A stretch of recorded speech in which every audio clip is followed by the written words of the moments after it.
Good evening to all of you. Department of telecommunication के द्वारा नई guidelines जारी की गई है। आज हम उसके बारे में बात करेंगे और साथ ही बात करेंगे आईसीडीआर और सीईआईआर क्या होता है। तो सबसे पहले बात करते हैं आईसीडीआर के बारे में। आईसीडीआर का जो फुल फॉर्म होता है इंडियन काउंटरफिटेड डिवाइस रिस्ट्रिक्शन।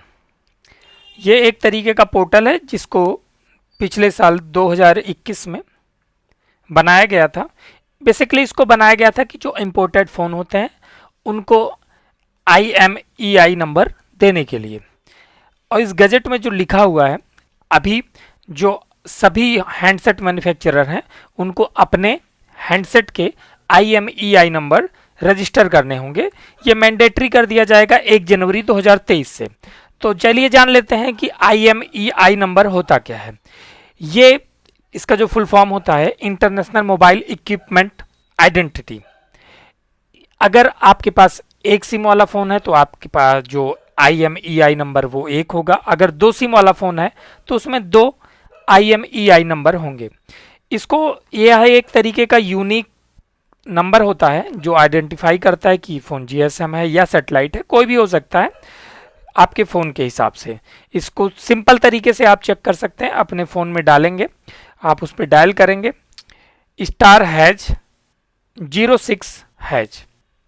जैसे आप इसको डालेंगे आपका जो नंबर, जैसे अगर आपका सिंगल सिम होगा तो एक उसमें नंबर दिखाई देगा, और अगर डबल सिम होगा तो उसमें 2 आपको IMEI नंबर दिखाई देंगे। तो हम बात करते हैं कि जो अभी आईसीडीआर जो पोर्टल पे क्या जो गाइडलाइन है वो क्या है।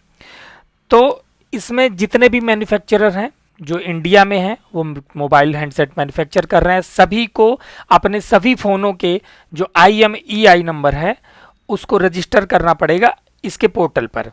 और साथ ही साथ जो फ्लैगशिप फ़ोन है जो इंपोर्ट किए जाते हैं, जो चाहे वो एप्पल के हों, चाहे सैमसंग के हों या किसी और कंपनी के हों, जितने भी इंपोर्टेड फ़ोन हैं इसको यहाँ पे रजिस्टर करना मैंडेटरी कर दिया गया है। बेसिकली ये जब बनाया गया था तब इसका सेम पर्पज ही यही था कि जो भी इंपोर्टेड फ़ोन है उसको IMEI नंबर ये देता था। बहुत सारी प्रॉब्लम्स मोबाइल थेफ्ट को लेकर के चल रही थी इंडिया में और अभी भी चली रही हैं। इसको मद्देनज़र रखते हुए भारत सरकार ने ये गाइडलाइंस जारी की है। 2017 में इसी तरीके का एक रूल भी आया था जिसमें IMEI नंबर जो होता है उसको टेम्परिंग करने में, उसको अगर डुप्लीकेट बनाने में, जब मोबाइल खो जाता है तो बहुत बार लोग क्या करते हैं उसको IMEI नंबर को किसी सॉफ्टवेयर के तहत दूसरा IMEI नंबर बना देते हैं।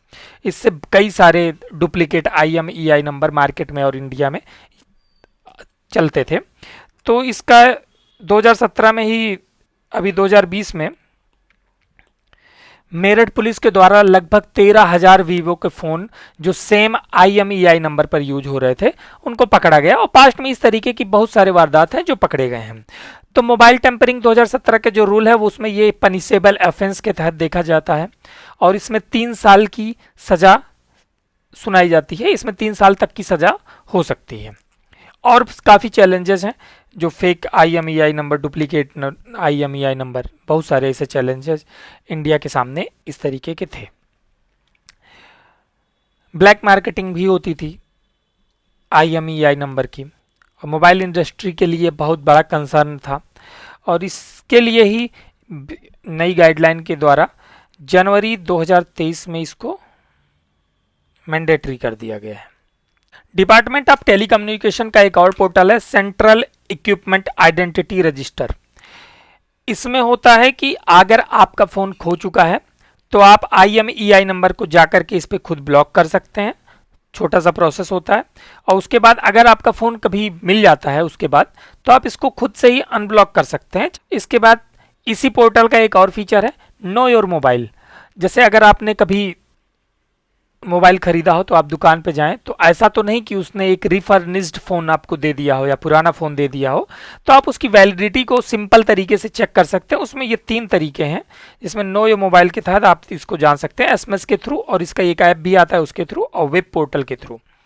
इसमें आपको सिर्फ और सिर्फ एक चीज़ की ज़रूरत होगी IMEI नंबर की, जिसको आप सिंपल एक प्रोसेस से आप अपना IMEI नंबर उसमें डाल करके आप जान सकते हैं। धन्यवाद।